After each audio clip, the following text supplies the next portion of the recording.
Welcome to the Midnight Entrepreneur. I'm your host, Easton Bennett, alongside my fellow co-host, Tyler Sinden. We are both entrepreneurs who are learning, growing, and building our own businesses. Our goal is to share our experiences and knowledge to help you grow and become a successful entrepreneur. Strap in. Before we get started, if you have any questions or things you'd like us to cover, you can email us at themidnightentrepreneur@gmail.com.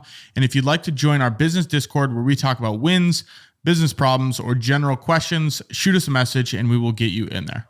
Tyler, what is going on, my man? Not too much. I don't know about you, but I really like weekends, and for the simple fact that I feel like I accomplish so much more and I get so much more done. I don't know about you. Yeah, I enjoy weekends. It seems that I'm almost forced to work on weekends because I just have so much stuff to do, but it is nice knowing you can kind of go at your own pace and people aren't texting you and calling you and emailing you and messaging you. So yeah, weekends are nice. I feel like weekends for me is a glimpse at entrepreneurship and what I would be doing if I owned my own business, because where the other days I'm more so scheduled, where I like to go from like about 8 to 4 ish. I'm logged into work, where with this weekend, pretty much with all weekends, maybe I guess I would say, but this specific weekend, I got 3 workouts in before noon and stretched, got my thumbnail edited, posted my YouTube video, and now I recorded short form content, now podcasting. So I don't know. I feel like that's a lot more accomplished than what I would normally be doing during the week with work being in the picture. It's time for you to quit. You're getting a glimpse at it. Even though you are, if you are entrepreneur, the weekends are still way nicer, because that once you start like talking to a bunch of different clients and people, sometimes it's so annoying, just the constant back and forth. And I'm sure you get that with your day job, but the weekends, no one's bothering you. I can film this podcast. I got no responsibilities. No one's going to talk to me until Monday morning. It's really nice. It's the best part. Yeah. Maybe once, now that I'm focused really highly on Ironman, maybe once I pass 1,000 subs and we start making some AdSense, maybe that'll start getting me down that path, and I'll pursue that a lot harder. The 1,000 subs I found is the easier part, because the 4,000 watch hours in 1 year, that's what's tough to get. I think once I start posting more, I'll get there. Oh, for sure. I just got to build up a little bit, and my videos or YouTube's starting to recommend me more videos my videos more so to people that are in Ironman or marathon or that type of training, because someone actually commented on the video the other day and it was like, this was such perfect timing, and it's crazy that YouTube recommended me this video because I just broke my wrist and I just started getting into running and biking, and I signed up for my first I'm going to be signing up for my first Ironman. So it was crazy. So YouTube is starting to recommend me in front of the right people. Just need to start getting them to watch it, starting posting more content. And I think once I post more of the Ironman training content, they'll probably recycle and be able to like watch the other ones, and then that's just going to build up the time. So I think once I start getting more out there, it'll be good. It's going to pop. Just got to keep posting. That's what it comes down to. I think I was thinking the other day about YouTube stuff. I think I'm going to take like 3 or 4 days, film like enough videos for a year, and then just say, fuck it. And never post them. Well, no, I'll post them all and then I just can forget about it. I think that's what I'm on to now. I don't think you would post it. Man, I'm still waiting for you to post that one video that you said you would post. I don't know if it was last Tuesday or the Tuesday before that. Yeah, I got some time this weekend. I don't know how many times I told you. I could probably do that this weekend.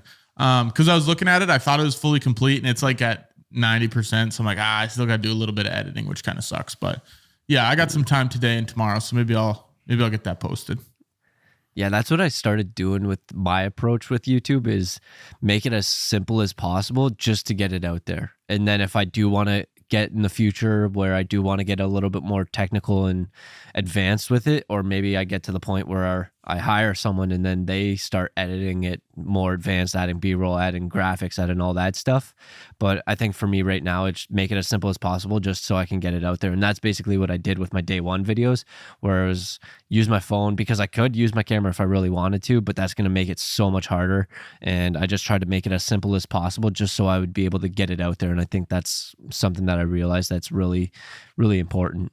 Yeah, it just adds another layer of complexity if you're if you're shooting it on your camera, because then you got to frame it, and then you got to expose it, right? Where the iPhone just exposes it for you. So, and then you got to upload it to your computer, and then you got to do all that, and then you got a massive amount of gigabytes. Yep, exactly. All right, Tyler, let's get into some updates here. What's new with you since the last time we've chatted? Yeah, so I was talking that I had a meeting coming up with my current client, and that went good. I need to come up with, I guess, a pitch deck on what exactly she's looking for her services, because she wants some hosting and she might want some website maintenance. But then at the same time, she was bringing up other stuff. She just went to a conference for the people in her specific industry. And she was saying that majority of the people or leads that they get is through emails and email marketing. So she might be wanting to do that. And I was trying to come up with different ideas on the spot on how she could generate an email list and start gaining emails to be able to email people. So that's going to be something that I'm going to be doing probably later today, where I'm doing some research on that. And then I'm going to have to come up with the proposal, send her my first invoice. I know I was doing that a little bit with you, sending some test invoices, making sure everything looked good. So I'm going to have to send that and then also send her the proposal for that. So that's one thing that I've been going with. I'm excited for you to get paid on that first invoice, that feeling of, wow, I just made money, not from a job, someone's just paying me to do something. So it's going to be an exciting time for you, Tyler. Yeah, it's going to be a little bit different because I have had it happen with Nuevo. And I suppose, yeah. This is going to be a little bit different, I think. We'll see. We'll see in about a week. Yeah, it might hit the bank account and you're like, whatever. Yeah, it might not be, because I've currently been paying off New Frame's credit card with my personal income, and like with that first payment, I won't need to be able to, or I won't need to do that anymore. So I'm at that point, and if I have that consistent income, I don't need to use my personal money. So that's a little bit different. There you go. And then potentially just building up that bank account. Build it up, then you can quit, and then then the world is your oyster. I was thinking about that recently, because your business can make $100,000, but then you still got to pay yourself. And I know you do this with yourself, where you're actually an employee to Bennett Creative Media, and then you pay yourself a wage. How does that affect you? Or like, because I'm assuming when you went into it, you're like, if I can make $100,000, it's not exactly how it works, because the business made $100,000. You didn't necessarily make $100,000. It depends how you have your business set up. So like when I first started, all the money that went into my bank account, I would just take as my personal income. So basically it's a business entity, but it was ran as a single member LLC, which is like your tax filing. So then technically it'd be just like all of the money's yours. But the way I set it up, I don't know, I was probably 2 or 3 years in to an S Corp. So moved from a single member LLC to an S Corp, which means that it has employees, me being the employee. So then if it's $100,000 and I pay myself 50, then I only have to pay like a W-2 tax. So like if you'd have, I don't know what it's called in Canada, but I suppose your company's out of America, so it's probably the same. No, it's Canadian. Is it Canadian? Okay.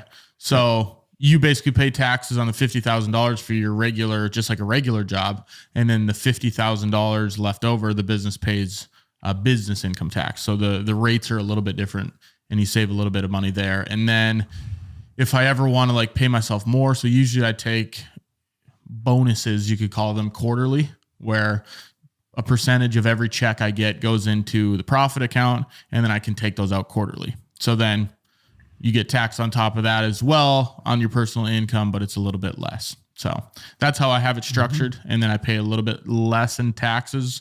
And then you can write a lot more things off. So like me being an employee, I can write off for the business the employee wages. So I can write off that $50,000 being a business owner, because, okay, I have to pay my employees, which technically is me. So you're just saving a little bit of money on taxes. Did your accountant recommend doing it that way? Yeah. So I actually he's still alive. I have a cousin that is an accountant, and he was telling me about it. He's not my current accountant. But he was telling me about it and said it doesn't make sense until you make a certain amount of money, which I think is like 72,000 or 82,000 or something like that. It doesn't really make sense to do it before that, just because of how much paperwork goes into it. And I have to pay like a monthly fee for the accountant to run my payroll. So he said, once you get to a certain account, you should look into it. And then a few months later, or 6 months later, or whatever it was, I went to my accountant and said, hey, would this make sense? And he ran the numbers and he said, yeah, you're going to be saving money if you do this. So then I switched over. Sweet. Yeah. Cool. So I did hear it from an accountant, but not my specific accountant. Gotcha. Yeah. All right. Yeah. So I guess other stuff that's going on, just trying to grind away with Ironman training and actually following through with all the YouTube and short form content, been consistent on a 30-day challenge. And I don't know what day I'm at now, but we've still been going. I came up with, I don't know if you've seen it, but I kind of came up with like a cheat code where it was like a 6-part series and I just stretching that out. So made that. And same with YouTube. I'm approaching 1,000 subs, like I was saying earlier. And I believe I just recently passed 1,000 followers on Instagram. So that's kind of cool. TikTok, I have a lot, but that was from way in the past, and I've stayed steady fairly consistently with TikTok. But yeah, just trying to grind away with that, and that's pretty much it. My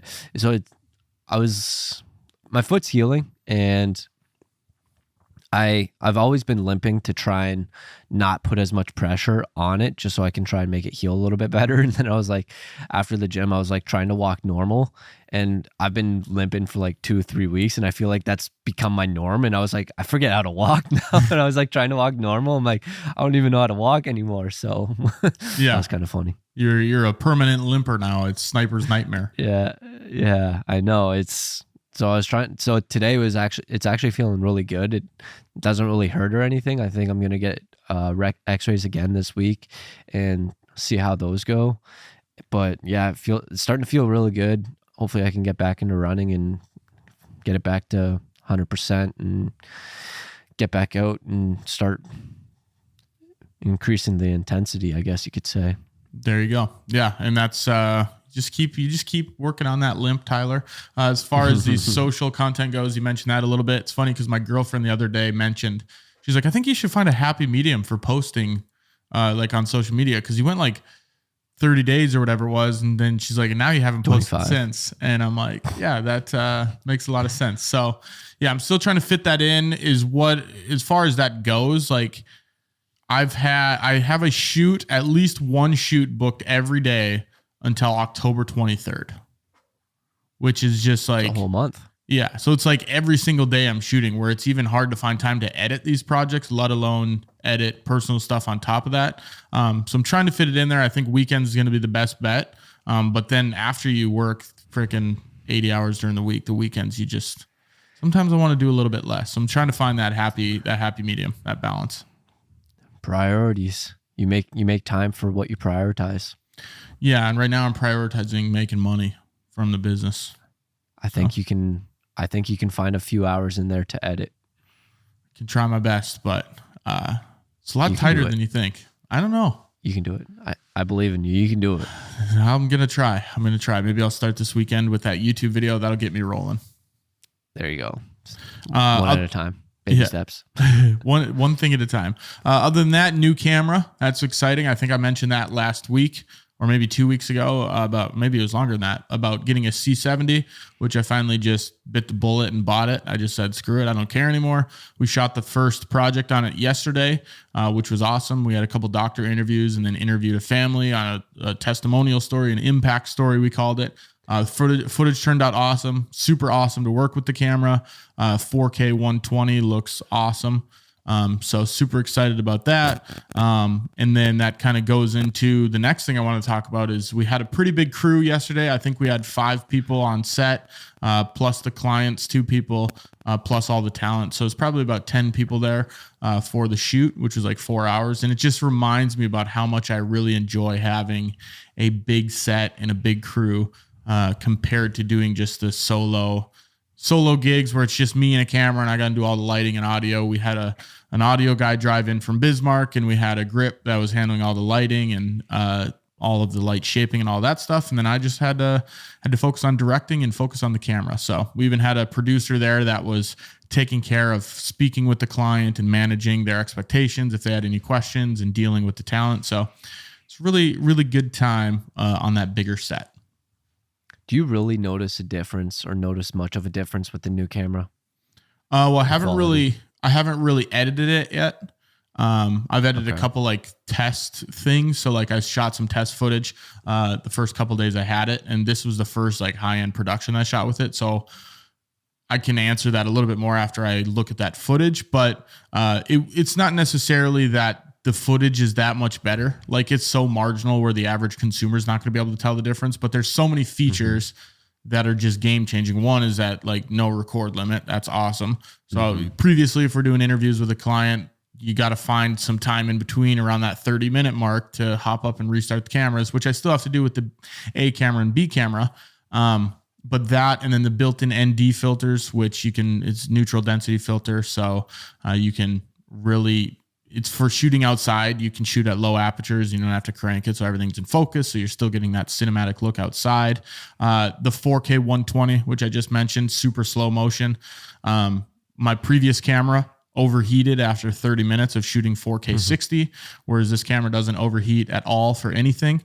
And then just the different cinema features along with it are really nice. So yeah, it's not all about the exact sharpness and quality of the image, which it is better. It's very marginal. You might be able to tell, but if I go show my mom, she's not going to be able to tell. But it's the added features on the side of it as well. Is the ND filter built into the camera or the lens? It's built into the camera. So there's just two buttons on the side. That's like +1, and it'll go up 2 stops. Hit it again, it'll go up 4 stops, 6 stops, 8 stops, 10 stops. So it's just 2 buttons on the side, and it's in the camera internally. Interesting. Yeah, so it's pretty sweet. Cool. Yeah, I'll show you after the episode. I'll film it. You can kind of see it going in front of the lens or behind the lens. But yeah, it's pretty sweet. Yeah. I know a lot of videographers don't use ND filters. Did you use them in the past? Well, I used them when I could because I didn't want to buy a new one. And when I bought my new lens, the 24-70, it has an 82 millimeter thread on the outside. And the ND filter had like a 72 millimeter thread. So it wasn't big enough to fit on my lens. So then after that, I was just like, whatever, I'm not going to use them anymore. And I didn't want to buy a new ND filter. So it is nice to get back into the ND filter world. Okay. Because I know a lot of people will just bump up the shutter and call it a day. Yeah, those are criminals. You just crank the shutter to 1/500. Call me a criminal. Yeah, and then it looks like you're just like in the Matrix. There's no motion blur whatsoever, but it's all right. Can't be doing that for our clients, man. They're paying us a lot of money. It's true. And I have that People buttery won't footage. Notice. I'll notice. That's what matters. I'll notice. And the last, is that all that matters? yeah. And then the chamber project, I know I talked about that last week. We set a meeting for October 3rd, 2nd or 3rd, whatever that Monday is. So we'll have some more updates on that. That's the one I sent out 7 different proposals for.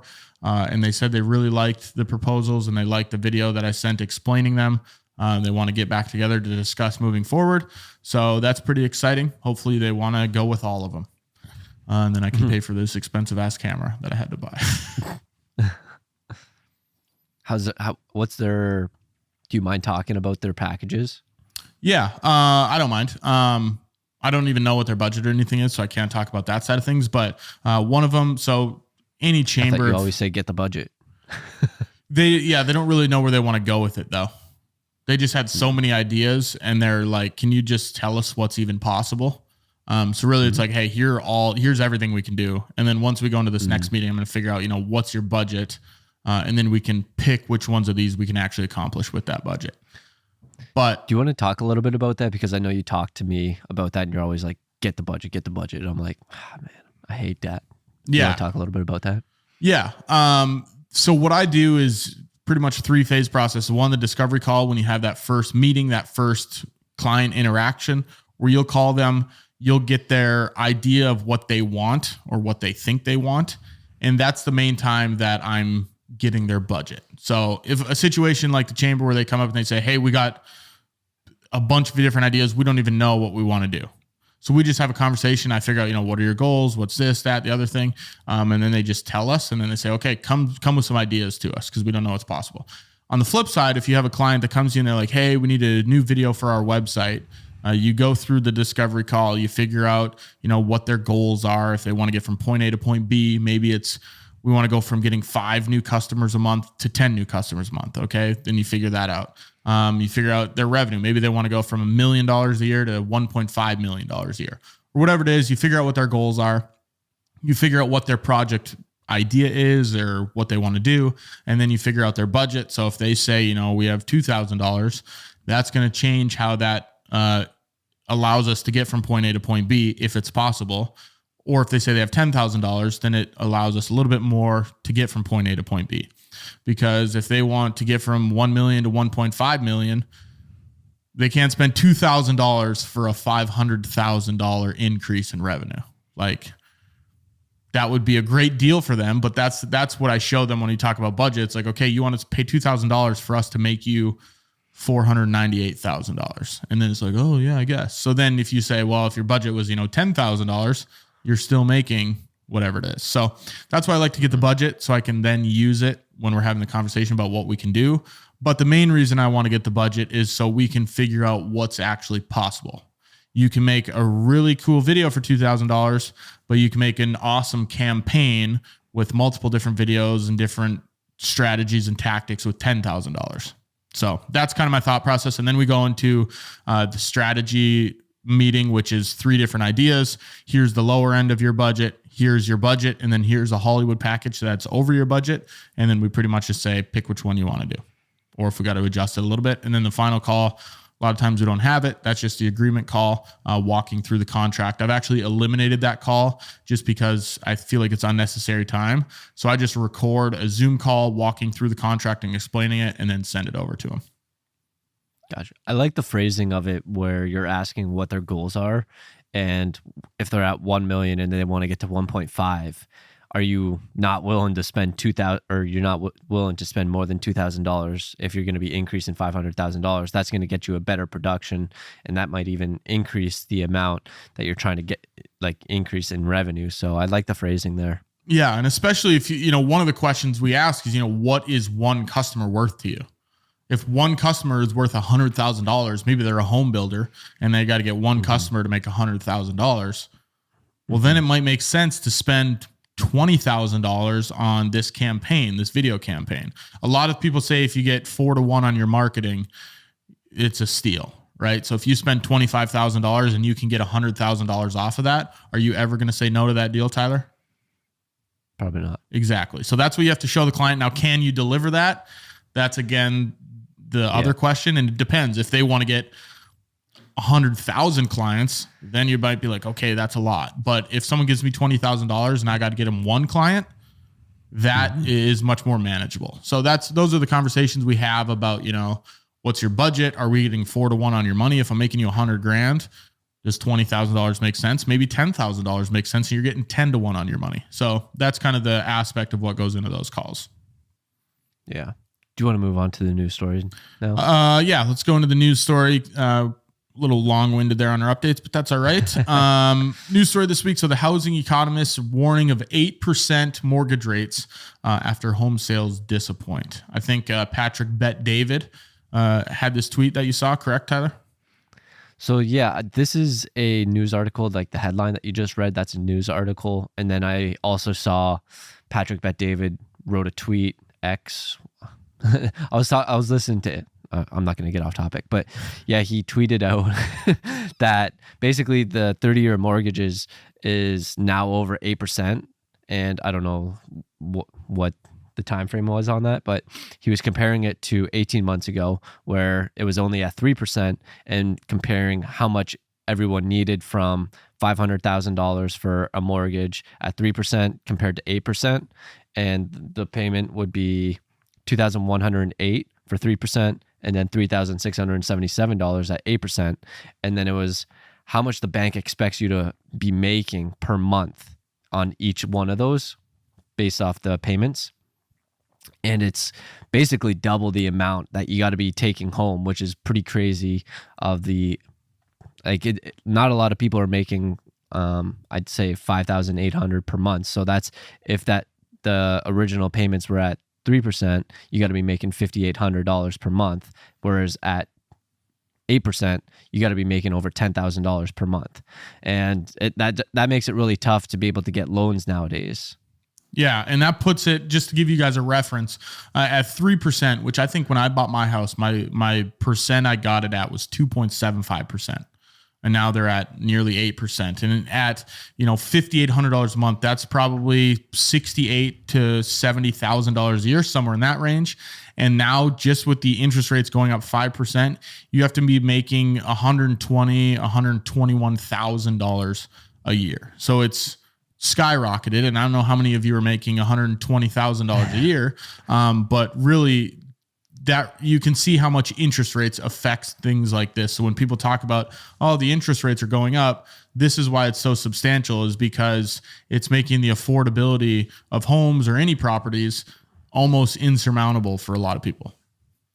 Yeah, I think that comes back to the argument of single income people, and there's a lot more people out there nowadays where they're single income. They don't have a partner, boyfriend, girlfriend, husband, wife, whatever it is.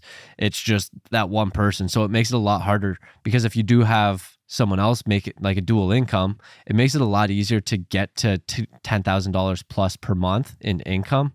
Whereas if you're by yourself, then you got to be making that $120,000 plus per year by yourself. So if you have two people and you're each making say 70 or 80,000, then you're above that mark. So it makes it a little bit easier. But there's so many people nowadays that aren't going out, and they're maybe living at their home with their parents, or they're not really venturing out that way, and they're deciding to just stay single. So it makes it a lot more tough. And then I don't know, do you really look at, I know you look at buildings, but do you look at housing prices or inventory? Yeah, I've looked a little bit, and I have a realtor client, so we talk about that from time to time. And he said the market right now is crazy. I mean, obviously there's still people buying houses, but I think you have on your notes here, and you'll tell the story after, but it's low inventory, and really it's super competitive. Any house you get in there's going to be multiple offers, and that's just because of the low inventory.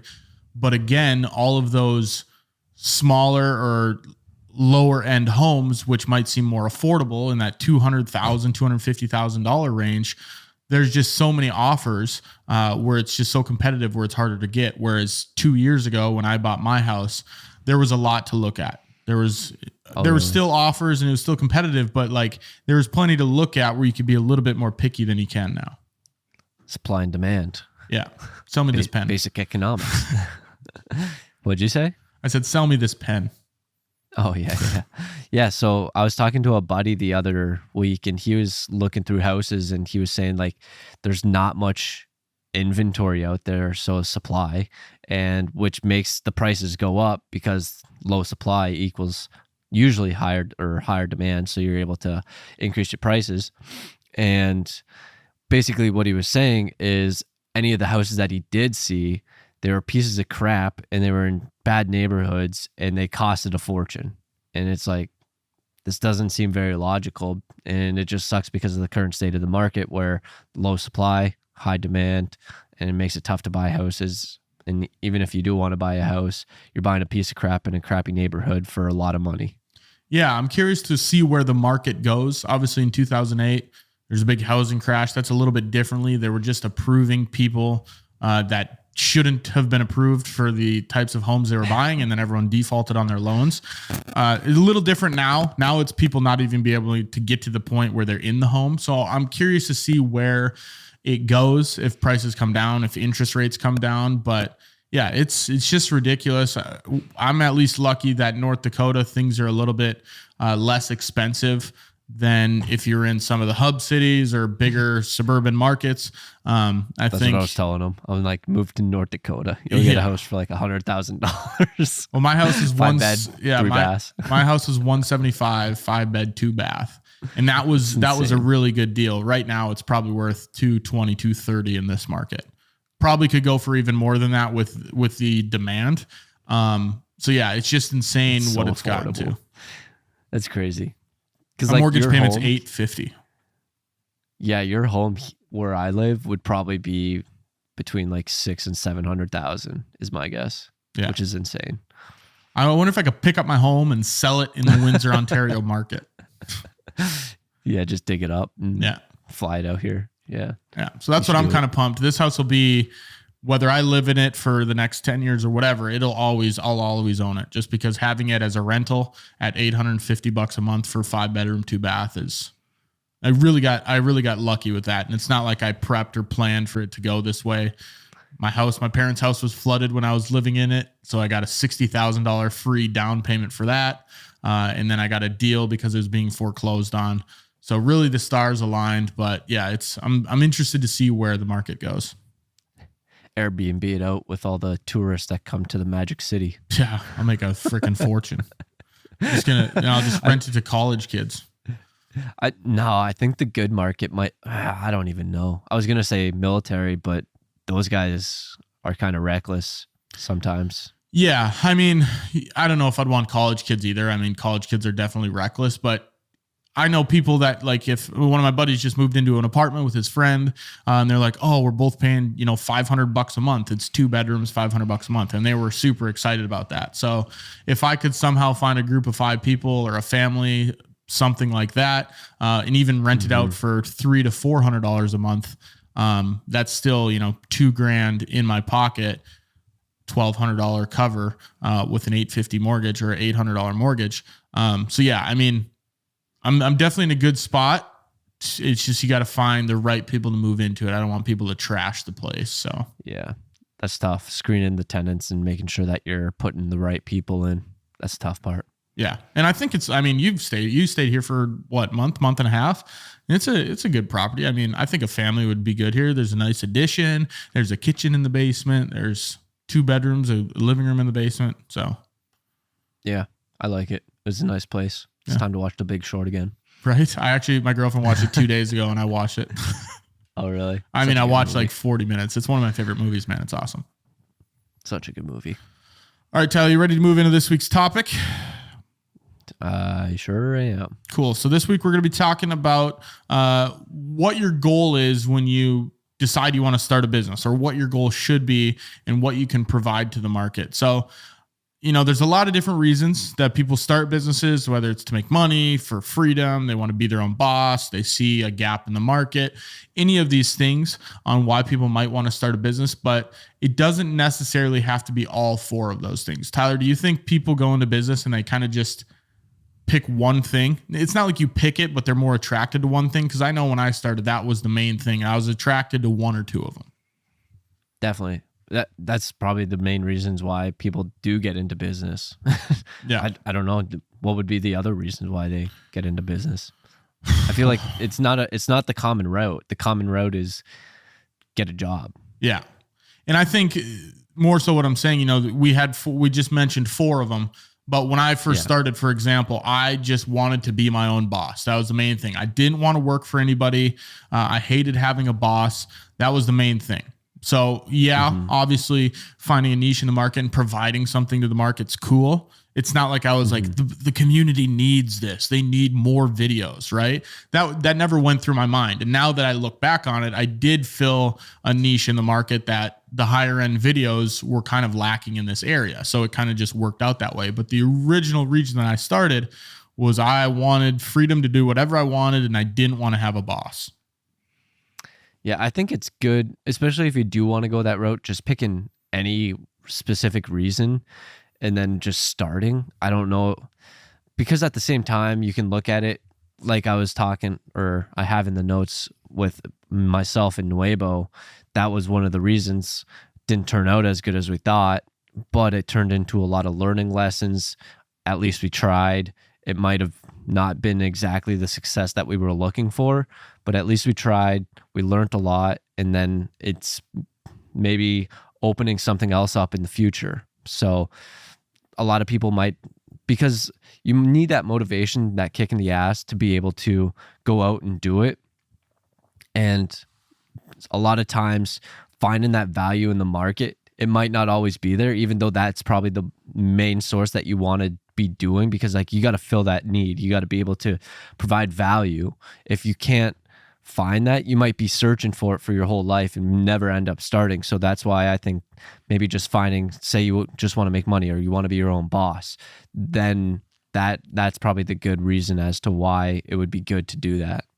Yeah, I think people can get into business for the wrong reasons sometimes. And maybe you can touch on this. I know you've mentioned this about going into Nuevo. You thought, this is going to be easy, passive income. We just got to do some upfront labor. But it's almost gets to the point where people start a business when they're absolutely at their breaking point of, I need to, like, I can't just let this sit on the sidelines anymore, where they think I just can't have a boss anymore. I want to start my own thing. I want to try it, see if I can do it, or I can't be making this little amount of money anymore. Right. Like I'm making $30,000 a year. I just can't live off this. I need to go out there and I need to try something. So I think a lot of business startups come from just people to the breaking point, and then the other end, people that just are born that way, where they're like, I'm going to do this from the start. Right. So Tyler, if maybe you can mention a little bit about sometimes going in business for the wrong reasons is not generally the best idea. Yeah. Basically what I was saying with Nuevo, because Riley and I, we have always talked about starting a business together, and our excuse when we were, I wouldn't really say growing up, but our excuse when I was away at college was we were too far apart and we weren't able to start a business. And then once I moved back home, there was no excuse. And then we were like, okay, let's start it now. And we basically just jumped right into it. We said, okay, let's start a business. Let's do it. Drop shipping seems really cool, really easy. Everyone says that you're able to do it and there's no effort on your part. You basically just set up a couple ads, set up a website. You're golden. You're going to be making some passive income, sipping margaritas on the beach. Didn't exactly turn out that way. So that's basically how it happened with us, and obviously not a very good experience for us, and I guess it's a wrong reason. We just kind of wanted, it was just jumping into something, I guess the hot trend, similar to the news story that we talked about last week, was dropshipping became such a huge hot topic. Everyone on YouTube was writing about or making videos on it, and we decided to follow that trend. And obviously dropshipping is a lot harder than what people make it out to seem, and people will say, oh, you can make hundreds of thousands of dollars a month, and it's like they don't actually do it themselves. They just sell coaching on it, and it's like, why don't you do it? So I always had that in the back of my mind, but even though we had that, it was like, okay, we got to take action. So I guess that's one of the ways that it can be negative or bad on starting a business. Do you have any? Well, I wanted to ask you a question, Tyler, for the people that might be thinking, I want to start a business or I want to get into this. You've went through the experience of, one, you started New Frame, something you're skilled at and you're passionate about, and you've started Nuevo, which is something that maybe you just thought was going to be easy, passive money, and maybe you weren't super passionate about the things you were selling. What advice would you give to the people that are thinking about starting a business, and maybe the different things that they need to think about as far as that goes, if they're getting into it for the right or wrong reasons? I think focus is really big and really key, because I spread myself way too thin with the amount of stuff that I was focusing on. I had my day job. I was training for a marathon. I have this podcast. I do all this other stuff. And then, so my focus is spread out everywhere. But if I had only Nuevo and that was going to be my way to survive, I probably would have gone in a lot harder. I would have tried a lot more things. I would have been a lot more consistent, but I was just spread myself too thin with my focus, my time, and it was just everywhere. So I think if you are going into business, you want to focus on one main thing and just dominate there. And that's something similar with New Frame right now, where I've mentioned it a few times at the start of our intros, that I haven't been able to put enough time and energy into it, because I got Ironman training now. So it's my focus is just all over the place. So I don't know, what do you think? I would say, yeah, focus is a big one. You really need to focus on what you're doing and put all of your effort into that. We've had this conversation, Tyler, where when you do get spread too thin, it's hard to be successful in one of the areas where you might be minimally successful across all of the different areas, but not one of them is skyrocketing. So like you said, if you have the social content, you have the YouTube and the Ironman and Nuebo and New Frame and your day job, they'll all maybe get to a 25%. But if you focused all, right now you're all on the Ironman, your Ironman thing is going to explode way more than the other areas because that's what you're focusing on. So I do think focus is super important when you are going into business or you decide to start a business. There's some things that you should think about. Why are you doing this? That's probably the first thing. What is your reasoning? And that's some of the things we talked about before. Maybe you don't like working for people. You're sick of working for people. Maybe you're struggling financially and you need a way to get out of that. Maybe another one, you don't really like your job. You don't feel passionate about it. You don't feel like it's fulfilling. That could be something as well. There are multiple different reasons, maybe you want freedom. There are multiple different reasons why you would get into business. So figure out your why before you start asking yourself more questions. Tyler, what are some other questions that you would ask yourself when starting a business? If you had to go back and you knew what you knew now, what are some things that you would ask yourself and prep for when starting a business? What am I good at and what do I like doing? And I think those are a few things that are good to because like when we started in Weibo, we had no experience there. It was just, let's dive in, let's learn it along the way. Whereas with New Frame, I got a lot of experience there. I got a lot of knowledge and I know what I'm doing and I enjoy what I'm doing to a certain extent. Yeah. So that's basically putting me at a level above. So I think if you're doing something that you are already good at and the marketplace needs and that you do somewhat enjoy, you're going to be in a lot better position than something that you don't have any experience doing and you don't have any knowledge, you don't like doing. You're probably just going to end up quitting. Do you think there's a difference between doing something you like and something you love when you start a business? I would say that love could come later. I don't know. What do you think? I think there's a difference because there's things I like, and the reason I thought about this is you mentioned that you like doing the Nuebo stuff, but did you love selling what you were selling? Did you love selling watch rolls and wallets? Probably not. No. Whereas the analytics side about Google AdWords and Facebook ads and putting together these different strategies and lead campaigns, I would say you're more so in the boat of loving that than you are liking it. Would I be mistaken there? I don't think you're mistaken in the second part, but in the first part, I don't even think I liked Nuevo or like the direction that I think what I liked was starting a business, building it, branding, and just planning and doing all that stuff.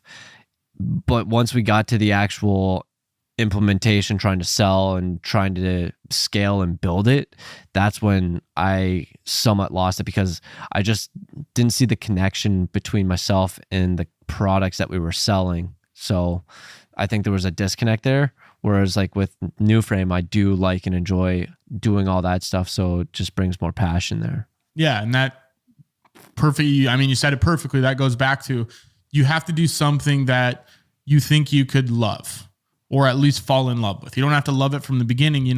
I didn't love filming commercials and social media content, but I really loved movies. So what's the tie in there? Okay, well then I started to love actually filming the commercials, which one day maybe I'll be filming movies. But you have to at least see yourself loving to do this thing, because if you go into something thinking like Tyler did, it's going to be passive, it's going to be easy, we could be sipping margaritas on the beach, it's going to be much more difficult to be motivated to do things every single day. And that's the issue. Another thing that I think we've talked about previously, Tyler, that I really like to ask myself when I start something new is, how long are you willing to give this new thing? If you're like, I'm going to start this YouTube channel and I want to make money from it, how long are you willing to give it before you take it out back and shoot it? What are your thoughts on that? Mm-hmm.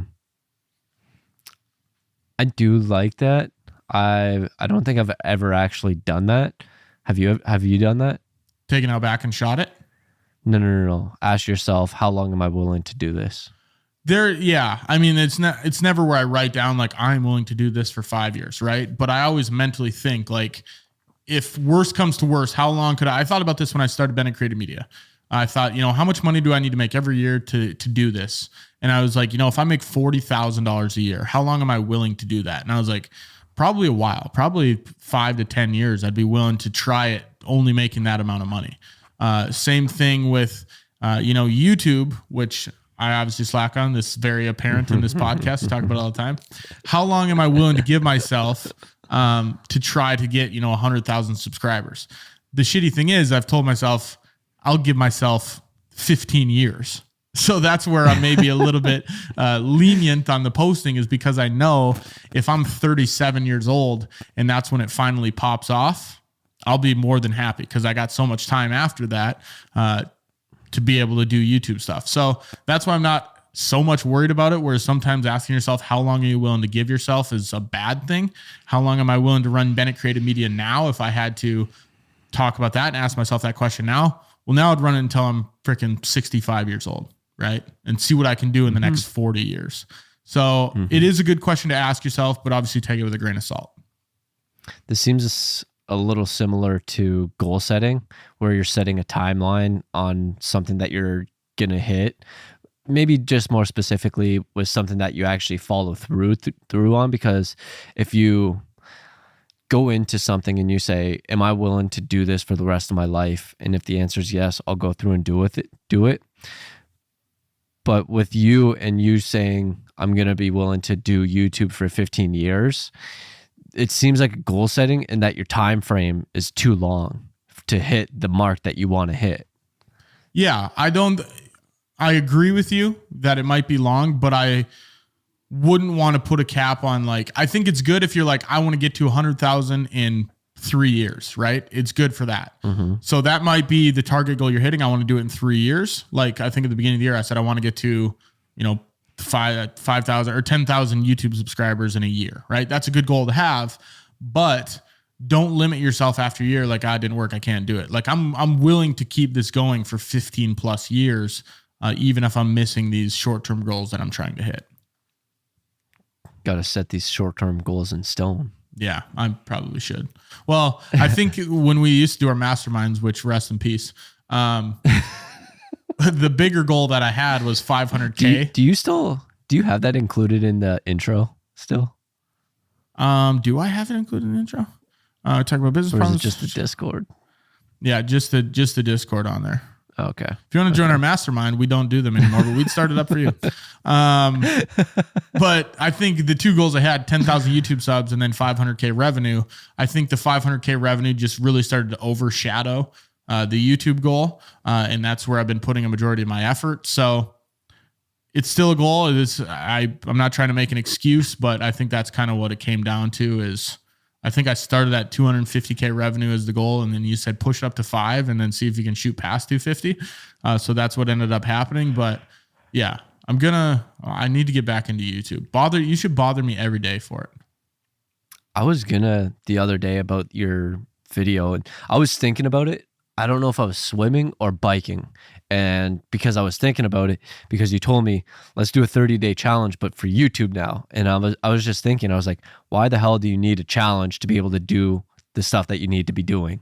So that was in my mind. So now I'm verbalizing it to you that I was supposed to text you. And I was going to text you on the past Tuesday when you said you were going to post. I don't know if I did or followed up on that Tuesday. But I was out of town. I was literally driving to Southwest North Dakota somewhere. But the reason I say the challenge is because right now, do I have to post YouTube content? The answer is no. Do you have to work? Yes. That I do have to do to be able to pay for all the fucking shit I buy in my house and my van and all this stuff. So that's something that I have to do, right? YouTube right now, if I don't post, the thing about YouTube, there's no one telling me, I don't have a deadline. I don't have a client that's like, hey, we need this video. YouTube's not my client. So that's where I'm struggling, is that there's not really any motivational forces there. It's not something I have to do. There's no real deadline on it. But if I can mentally trick myself into saying that YouTube's my client and I the deadline is Friday of every week, whatever it is.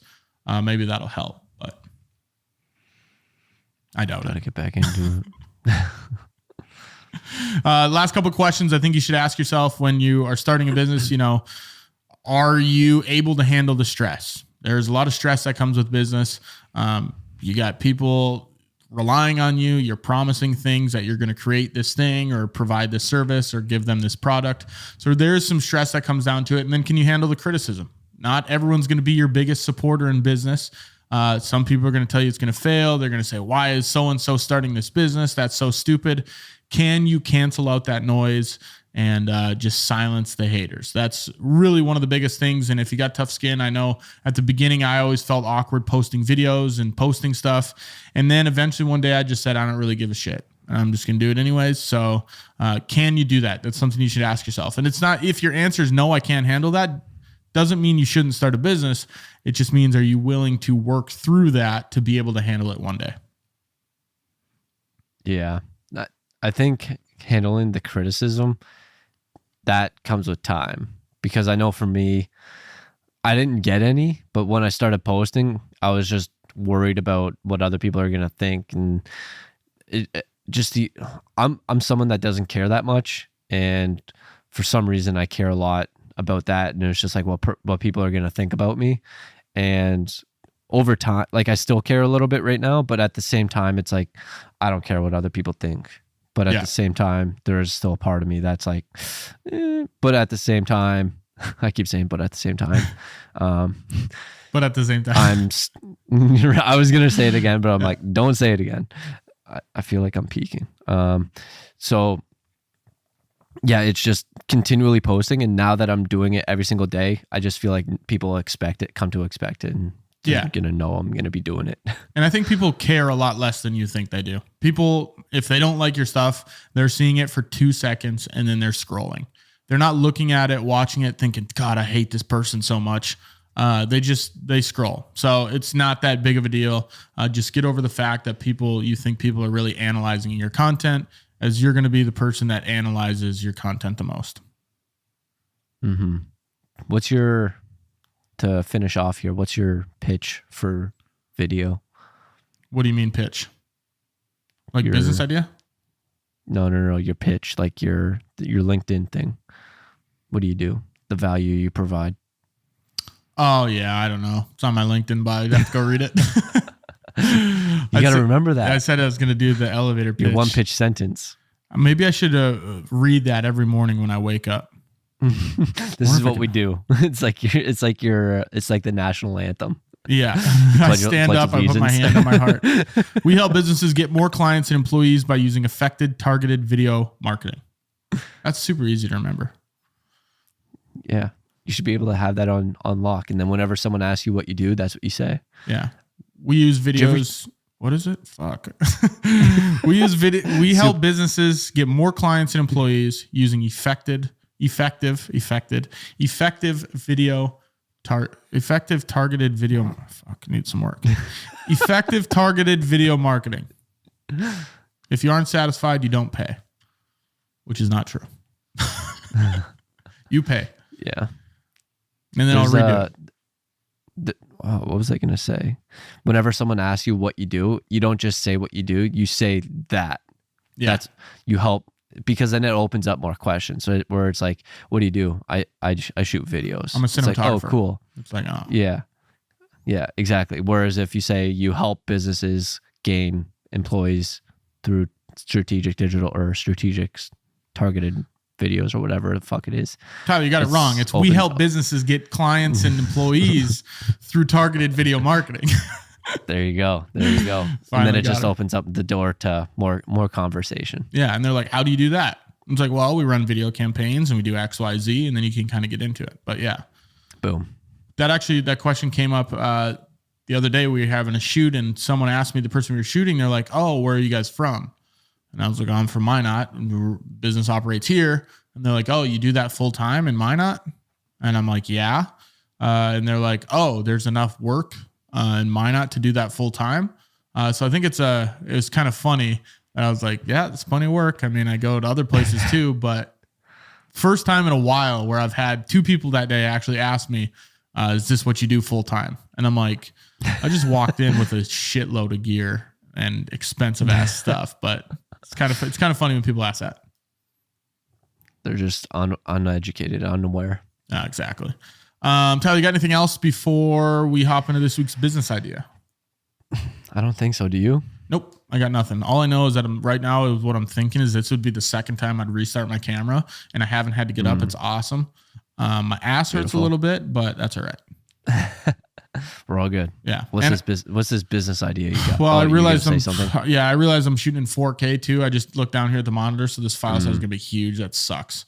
But yeah, anyways, business. At least you don't have to upload it. It's true. We don't have to send it to you. Business idea called Service King. So this is just the name I threw on it, but I don't know if it's a brand new business idea. Well, I know for sure it's not a brand new business idea because I actually listened to a podcast of a guy that does something similar. And basically what he does, he has a graphic design company. I can't remember exactly what it's called, but he just has clients pay him $5,000 a month, and then they get unlimited graphic design and branding and whatever services. And he has no communication with the client. They have to sign up. You can hop on a call when you first start the contract if you want, but basically he has, what is it called when you turn something into like an everyday product? What's that word? Commoditizing? Yes. Commoditize. So he has commoditized the graphic design where you pay $5,000 a month and then you get whatever you want done in your business. So the only thing that, kind of stops people from doing unlimited things is that's one request at a time. So you can put in a request and say, I need a new logo. Cool. He said it's usually about 48 hours turnaround time.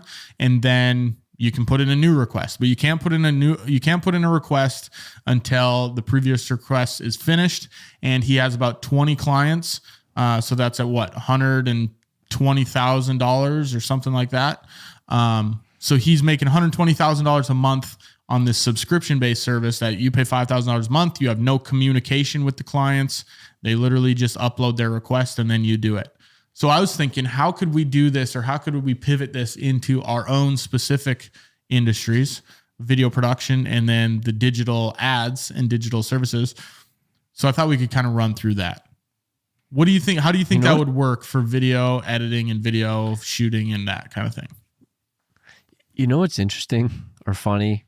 When I was on the retreat, someone on the team actually read, or is it a book, or is this guy a YouTube video or a course? This guy, I saw it on a podcast. There was some guy interviewed him. It's like a 2-hour long podcast. Okay.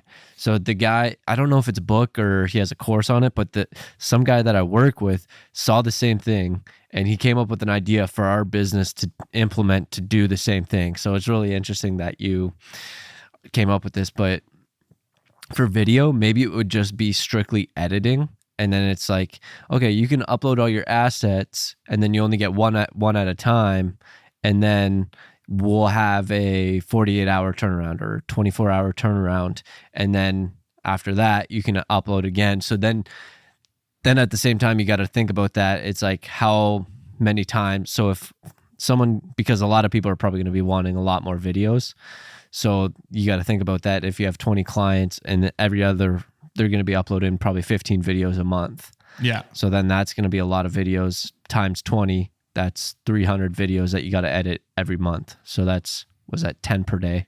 Yeah. It's a lot of videos. And that's something. So unless you have a team. Yeah, the team. That was going too. And then the other thing I was thinking about, they could be uploading this footage, but I feel like there should be some sort of shooting aspect of it, because what kind of footage are they uploading? Unless they have an internal video person, what am I even going to be getting? Where I wonder if there's something where, you pay $5,000 a month and you upload your idea and we come and shoot it and edit it within a week, right?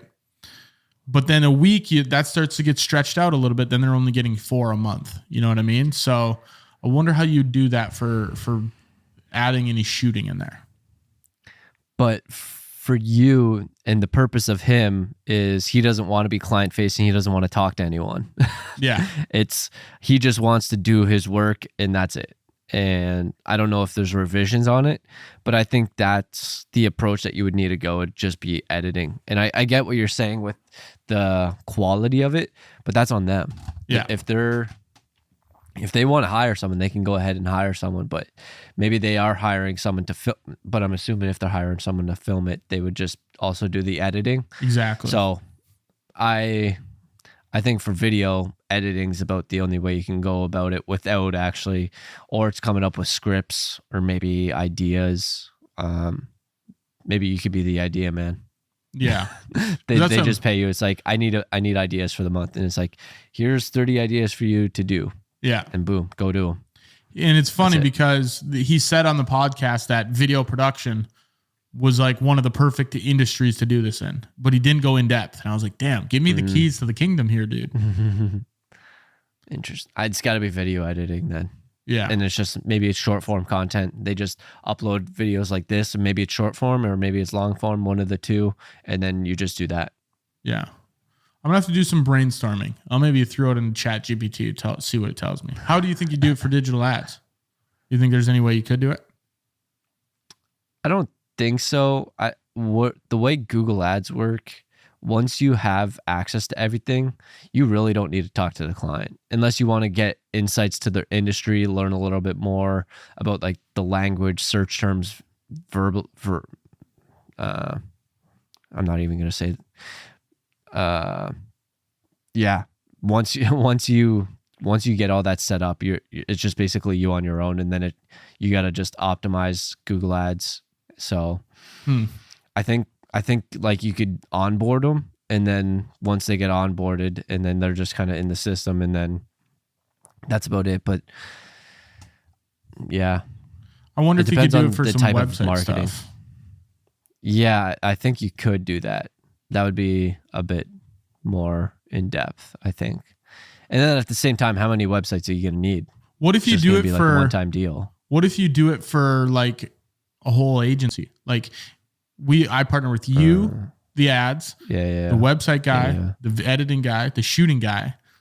And it's this service that you pay whatever a month, and you can request whatever you want. You want design services, you got them. You want video services, you got them. You want a website, you got them. Google Ads, you got them.